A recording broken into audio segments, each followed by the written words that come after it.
Bonjour et bienvenue dans le 13h de RTI 1 à la une de l'actualité. Le président de la République, Alassane Ouattara, a reçu hier, jeudi 9 décembre, au palais de la présidence de la République, le ministre d'État, ministre nigérien des Affaires étrangères, émissaire du président du Niger, Mohamed Bazoum. Viviane Ayman nous fera le compte-rendu de leur entretien en tout début de journal. Le chef de l'État a aussi présidé une réunion du Conseil national de sécurité, réunion qui s'est tenue hier et qui portait sur la situation sécuritaire dans le cadre de la lutte contre l'orpaillage illégal et sur l'état des lieux de la maladie de Covid-19 en Côte d'Ivoire, le coronavirus qui contamine un peu moins depuis quelque temps. Au moins 53 migrants en situation irrégulière, originaires pour la plupart du Guatemala, ont été tués hier jeudi dans un accident de camion dans le sud du Mexique, pays plus que jamais pris entre la pression migratoire de ses pays voisins, de ses voisins du Sud et la fermeté des États-Unis. On en parle dans une vingtaine de minutes. On commence ce journal avec cette réunion du Conseil national de sécurité qui s'est tenue hier, réunion présidée par le chef de l'État et qui portait sur la situation sécuritaire dans le cadre de la lutte contre l'orpaillage illégal et sur l'état des lieux de la maladie de Covid-19 en Côte d'Ivoire. Là, vous le voyez en image, mais le communiqué complet du Conseil est à suivre tout à l'heure en fin de journal.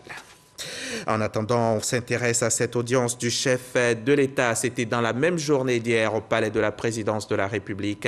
Audience accordée au ministre d'État, ministre nigérien des Affaires étrangères. Compte rendu, Viviane Ayman. Le ministre d'État, ministre des Affaires étrangères du Niger, Massaoudou Assoumi, était porteur d'un message du président Mohamed Bazoum, président du Niger, à son homologue ivoirien, le président Alassane Ouattara. Le ministre d'État nigérien a notamment indiqué que sa visite s'inscrit dans le cadre des consultations politiques entre les deux chefs d'État. Je suis venu pour porter un message du président Mohamed Bazoum au président Alassane Ouattara. Et il va de soi qu'à la veille de chaque grand rendez-vous régional, il nous semble utile, il a semblé utile de venir recueillir les avis, les conseils du président Ouattara compte tenu de son leadership régional. Et ces conseils avisés nous seront utiles pour la sous-région. Nous sommes confrontés à beaucoup de problèmes. Sa sagesse, son expérience et son leadership sont absolument nécessaires pour que nous puissions faire face aux multiples problèmes auxquels notre région fait face. Notons que ce dimanche 12 décembre va se tenir à Abuja au Nigeria un sommet de la CEDEAO avec à son ordre du jour l'examen des grandes préoccupations de l'heure au plan régional. Depuis le 18 novembre dernier, une campagne de vaccination est en cours en Côte d'Ivoire. 30 000 agents de santé invités à se faire vacciner contre la grippe saisonnière, de quoi les protéger dans l'exercice de leur travail, évitant ainsi les infections nosocomiales. La campagne se tient jusqu'au 30 décembre prochain. Les précisions de Didier Nguessan. Ils sont au premier rang de la prise en charge sanitaire des populations et de ce fait exposés aux infections nosocomiales. Les agents de santé au nombre de 30 000 seront vaccinés contre la grippe saisonnière. La formation sanitaire urbaine du plateau accueille le lancement de la campagne 2021.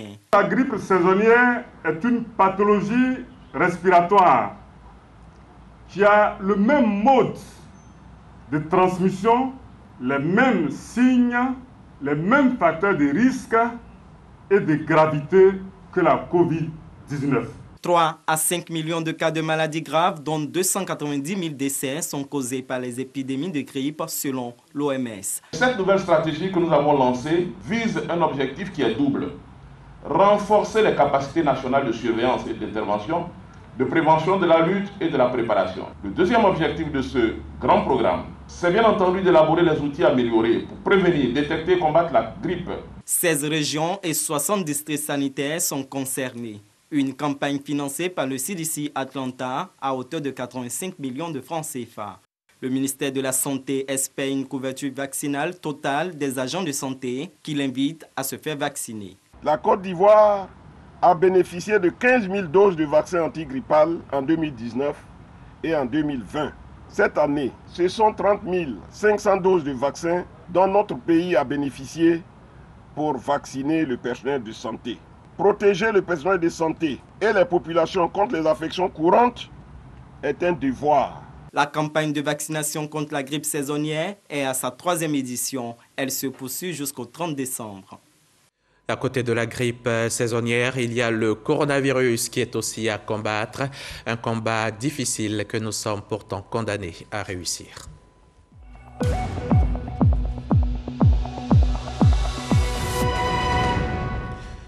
La Côte d'Ivoire a encore enregistré des cas de Covid hier jeudi. Ce sont 6 nouveaux cas et pas de décès, heureusement. Des décès, il y en a déjà tant. 106 au total depuis mars 2020. 706 morts, 61 863 malades au total et 222 cas actifs. On note un nombre de contaminations en baisse constante. Il faut pouvoir maintenir le cap. Alors, masque de protection et vaccin anti-Covid. Voilà la clé. Une autre clé, celle-là, a été trouvée par l'université Peleforogon Coulibaly de Korogo et la Sodexam, une clé pour équiper et rendre fonctionnel l'Observatoire de recherche en environnement de Nambeka. C'est la signature d'un accord cadre de coopération entre elles. Et la signature a eu lieu cette semaine en présence de nos reporters Espérance Djakale et Cheikh Kone Aboubakar.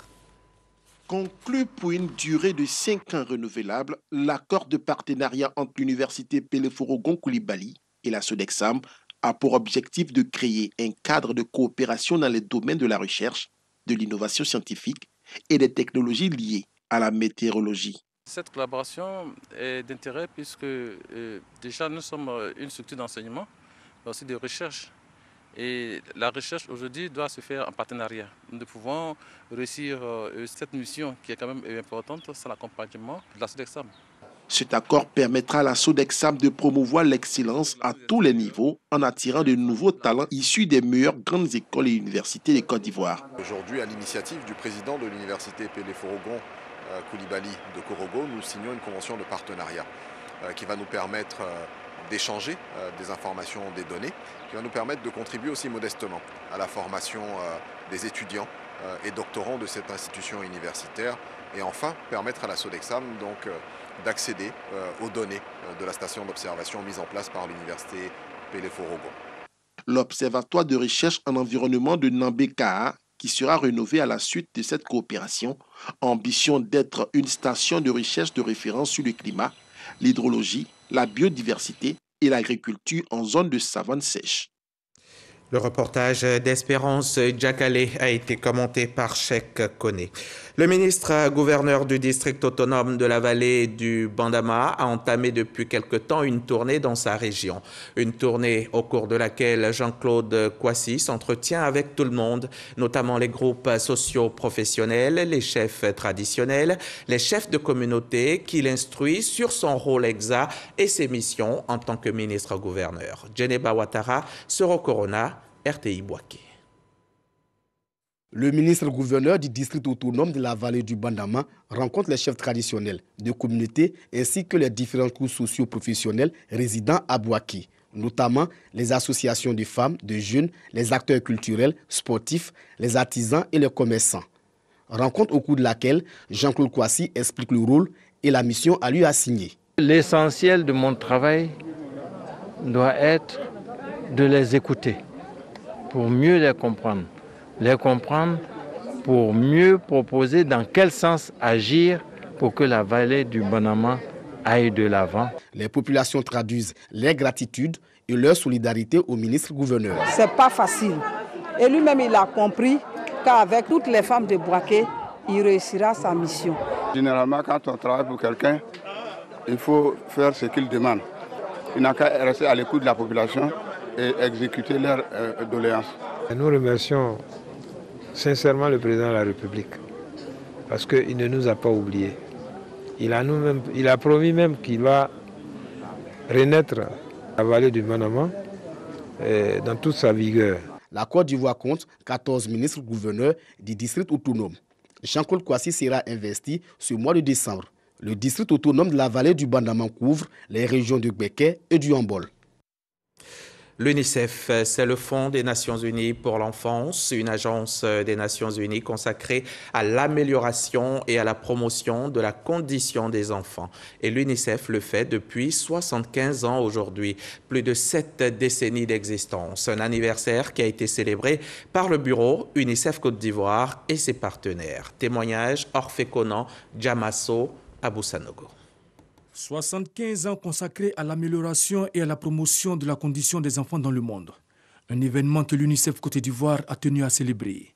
Une cérémonie d'anniversaire qui a vu la participation de ses membres, de ses ambassadeurs et de ses différents partenaires. C'est grâce à l'UNICEF que j'ai eu cette formation, la prise en charge des petits poids de naissance, donc ces soins kangourous, et qui nous permet donc d'aider ces enfants-là qui luttent au quotidien pour survivre. Et avec les soins kangourous, on apprend à la maman à s'occuper de son enfant. Donc lorsqu'elle rentre à la maison, elle a toutes les capacités possibles. Ce que le médecin faisait à l'hôpital, elle peut le faire, elle prend bien soin de son nouveau-né. Avec l'appui de l'UNICEF, aujourd'hui, la nutrition en Côte d'Ivoire est placée à un haut niveau. On comprend que la nutrition, ce n'est pas une affaire seulement de la santé, mais que c'est plusieurs ministères qui interviennent dans la lutte contre la malnutrition.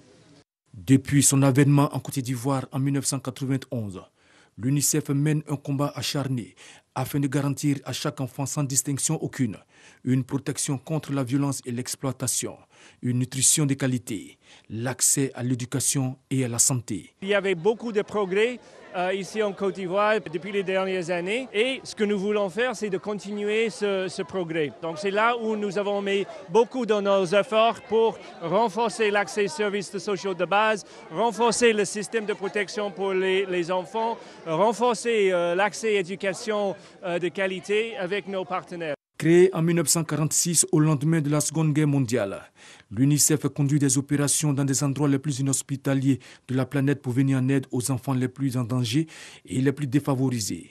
Aujourd'hui, présente dans 190 pays et territoires à travers le monde, l'UNICEF sauve des vies d'enfants, défend leurs droits et les aide à réaliser leur potentiel. Depuis le 6 décembre, la population de Dabou, de Bonois, d'Aoukro, Béoumi et Toumoudi sont sous l'arbre à palabres. Ils sont sous le baobab. Sous le baobab, c'est un concept de dialogue intercommunautaire, un projet de l'Union africaine dans le cadre de ses efforts pour la paix en Côte d'Ivoire. L'instance le fait en partenariat avec Aube Nouvelle. Les précisions de Serge Pacom Didi, Issa Chonayeo. L'Union africaine initie un projet de dialogue intercommunautaire dans les villes de Dabou, d'Aoukro, Béoumi, Toumoudi et Bonois. Ces zones ayant connu de fortes turbulences lors des élections présidentielles de 2020. Sous le baobab, tel est l'intitulé de ce projet qui se tient en partenariat avec l'ONG Aube Nouvelle. Les villes ont été choisies en raison de l'histoire récente, en 2020, mais avant également, il y a eu des violences très fortes qui ont secoué ces villes. Il y a eu des drames d'une certaine ampleur, et donc les plaies sont ouvertes. Il y a beaucoup d'initiatives, il faut toujours appuyer toute initiative nouvelle pour pouvoir renforcer la cohésion sociale. C'est un bon projet, dans le sens où il s'inscrit dans le cadre de la réconciliation nationale et de la cohésion nationale. La vision de l'Union africaine et de l'ONG Aube Nouvelle s'inscrit parfaitement dans celle de M. le ministre de la Réconciliation et de la Cohésion nationale, en vue de ramener la paix et la cohésion au sein de toute la couche sociale du pays. Sous le baobab ou encore sous l'arbre à palabres est par essence un lieu traditionnel de rassemblement en Afrique à l'ombre duquel on s'exprime sur la vie en société, les problèmes du village. L'Union africaine et l'ONG Aube Nouvelle souhaitent donc des règlements de conflits par la voie traditionnelle. L'ambition sous le baobab avec l'Union africaine et Aube Nouvelle, une ambition au titre évocateur, tend à cette fin et veut enraciner la culture du dialogue auprès des communautés de base. La cohésion sociale, la participation démocratique, le rôle de la femme dans le processus de résilience et de la réconciliation sont entre autres les thèmes qui seront abordés au cours de cette activité que l'Union africaine et l'ONG Aube Nouvelle comptent mener dans quelques jours auprès des populations.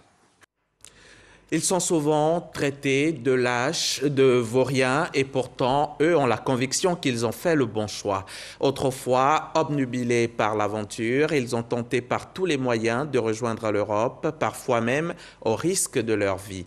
Mais ils ont fini par se ressaisir. Ils ont compris que rien ne vaut la vie et que l'Eldorado, ce n'est pas forcément ailleurs. Ils sont autour de 9000, ces Ivoiriens qui avaient tenté l'immigration illégale et qui sont retournés en Côte d'Ivoire. Nombre d'entre eux se battent pour une réinsertion, aidés en cela par l'État de Côte d'Ivoire et ses partenaires. Immigration clandestine, après la désillusion, le rêve d'une réinsertion professionnelle. C'est un grand reportage que nous proposons cette mi-journée. Marie-Laure Goretti et Michel Digré.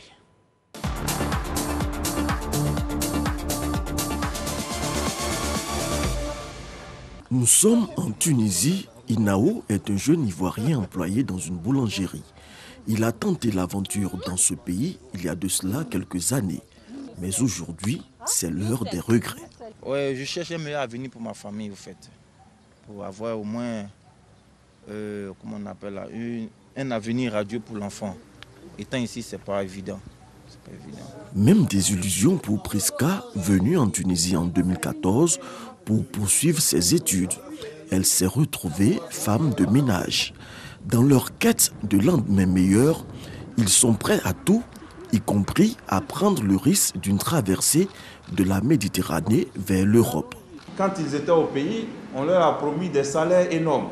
Il y a certains même qui ont vendu leur commerce, qui étaient bien placés là-bas. Quand ils sont arrivés ici, ils se sont rendus compte qu'on leur a carrément menti. C'est tellement difficile, c'est aux yeux de d'autres personnes, c'est mal vu de traverser la Méditerranée. Mais nous nous sentons de prendre le risque de traverser la Méditerranée pour aller de l'autre côté. Cette interview a été réalisée au mois de juin. Priska a-t-elle joint l'acte à la parole? Nous le saurons le confirmer. Marie-Laure Djadji, 38 ans et mère de 2 enfants, n'a pas voulu prendre le risque de cette traversée, malgré les difficultés rencontrées à Rabat. Partie au Maroc en 2018, dans l'espoir d'exercer en tant qu'aide-soignante sa qualification d'origine, elle y aura passé 2 ans sans réaliser son rêve. Je travaillais là au dispensaire du village et j'ai été contactée par un cousin qui m'a dit qu'il y avait une clinique au Maroc qui avait besoin de personnel. C'est comme ça que je suis allée au Maroc. Et quand je suis arrivée, je me suis retrouvée dans une maison à faire le ménage et à garder une personne âgée. Finalement, Marie-Laure contacte les services de l'Organisation internationale de la migration de Casa pour un retour dans son pays, la Côte d'Ivoire. Quand je suis allée les voir, ils m'ont demandé si j'avais un logement, que si j'arrivais à payer ma maison. J'ai dit oui, qu'à ce niveau, je n'avais pas de problème. Voilà, mais chaque semaine, ils nous envoyaient des vivres. On recevait des vivres de leur part. Et puis, ils m'ont fait suivre une formation. Je n'étais pas la seule. On a suivi une formation. Et après ça, ils nous ont payé le billet. On nous a remis le billet et puis on est rentré. Dès son arrivée, elle bénéficiera d'un financement de 950 000 francs CFA pour ouvrir ce salon de coiffure dans la commune d'Anyama qu'elle tient avec 2 employés. Quand je suis arrivée, ils m'ont donné de l'argent de poche, 100 000. J'ai monté le projet, j'ai envoyé ça par mail. Ils ont reçu, on m'a envoyé le message, je suis allée à la banque pour retirer l'argent. En tout cas, depuis que j'ai ouvert le salon, tout va bien, j'arrive à subvenir à mes besoins. Comme elle, Abou Fofana, fabricant de sacs bananes, revenu de la Libye en 2018, raconte sa mésaventure. Les conditions n'étaient pas faciles à vivre en Libye. On a essayé de traverser, on nous a pris pour nous ramener en prison. Donc on est resté en prison, on a fait 8 mois en prison. Pour bâtir cet atelier, Abou a bénéficié d'une aide de 650 000 francs CFA. Grâce à la finance de l'OIM, dans le mois, tout trouve au moins à 200 000 à 300 000. J'arrive à payer ma maison, je me suis bien organisé ici chez moi, tranquille. Conseil où je peux donner aux jeunes, tu veux repartir encore là-bas, pour rester tranquille. Encore du ici, là, il y a tout. La réintégration des jeunes migrants en Côte d'Ivoire est un projet mis en œuvre dans le cadre de l'initiative conjointe Union européenne, organisation internationale pour les migrations, en étroite collaboration avec le gouvernement ivoirien. Quand les personnes retournent, elles ont des besoins et c'est aussi un poids pour les communautés d'accueil. Et ça déjà, je crois que le projet apporte déjà une réponse. À ce jour, notre satisfaction est totale, on va dire, parce que la majorité des personnes qui ont reçu leur réintégration ont pu développer ce qui a été fait et générer plus de revenus pour pouvoir prendre en compte leur famille. Ces efforts ont permis le retour de plus de 9000 personnes depuis 2017. Les migrants de retour ont bénéficié d'appui au logement, d'appui au niveau de la scolarisation, d'appui médicaux, d'appui au niveau psychosocial et au niveau social. Il faut dire que tous ces appuis-là rentrent dans la vision de l'OIM en termes de réintégration, parce que pour nous, la réintégration n'est pas seulement économique, elle est vue aussi au niveau psychosocial et au niveau social. Et c'est tous ces aspects intégrés qui vont permettre de réussir une intégration pour les migrants de retour. Ce projet a pour objectif d'aider les migrants ivoiriens bloqués le long de la route méditerranéenne centrale à rentrer de manière volontaire en Côte d'Ivoire et à leur proposer la meilleure assistance possible en fonction de leur vulnérabilité. Il n'est jamais trop tard pour bien faire et les erreurs sont les portes de la découverte. Après la désillusion, la réinsertion professionnelle, un sujet du service politique de la rédaction. Ailleurs dans le monde, d'autres migrants clandestins n'ont pas eu leur chance. Au Mexique, c'est un nouveau drame lié au phénomène. Au moins 53 migrants illégaux sont morts jeudi dans un accident de camion dans le sud du pays. 53 migrants en situation irrégulière, originaires pour la plupart du Guatemala. L'accident a eu lieu le jour même où 2 premiers migrants ont été renvoyés des États-Unis vers le Mexique en vertu d'un programme mis en place à l'époque de l'ex-président Donald Trump, suspendu par Joe Biden, mais réactivé sur décision de la Cour suprême américaine.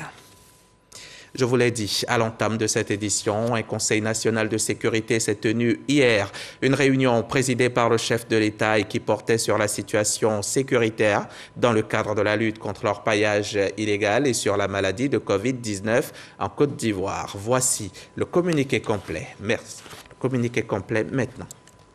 Et du Conseil national de sécurité.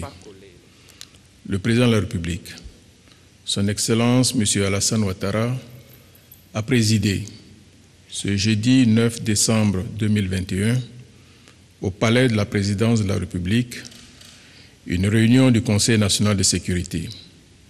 L'ordre du jour a porté sur 2 points: la situation sécuritaire générale et l'évolution de la maladie à coronavirus 2019 en Côte d'Ivoire.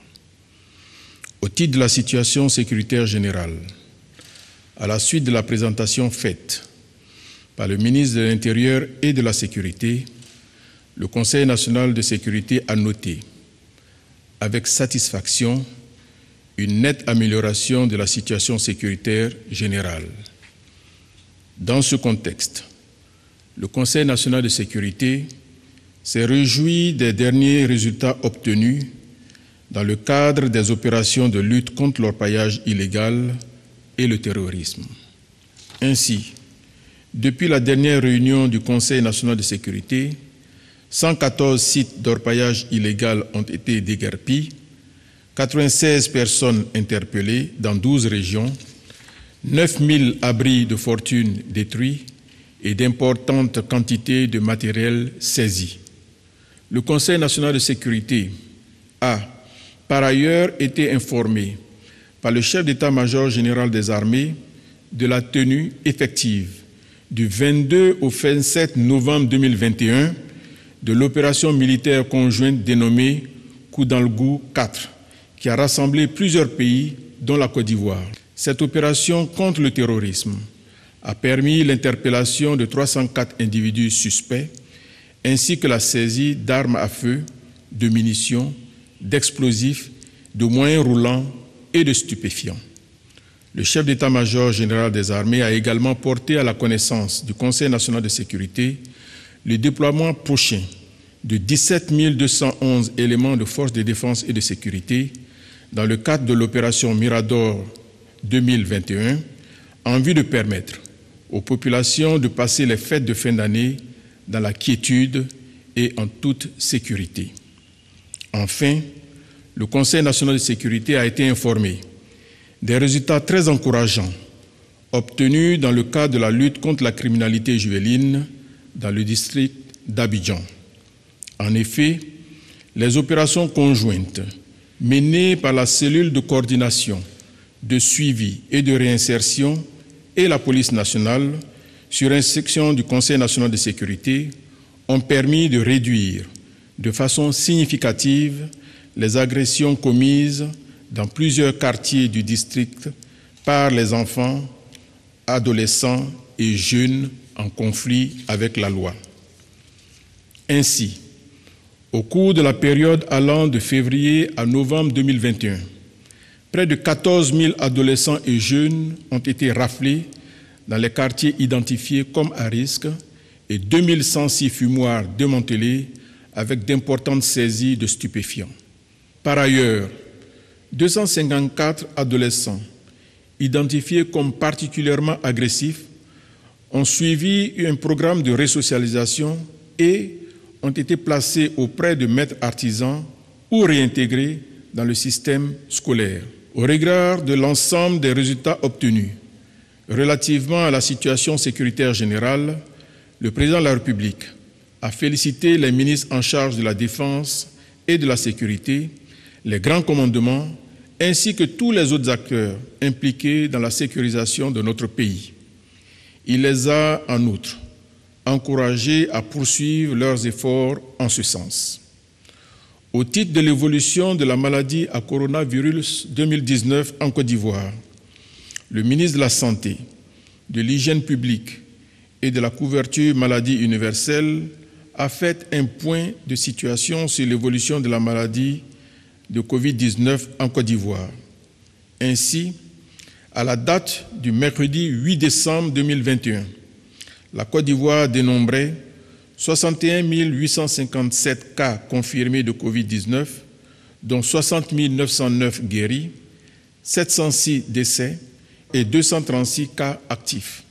Depuis le mois d'août 2021, le nombre de nouveaux cas de Covid-19 enregistrés dans le pays est en constante baisse avec 5 534 cas notifiés en août, 4 584 en septembre, 1044 en octobre et 427 en novembre.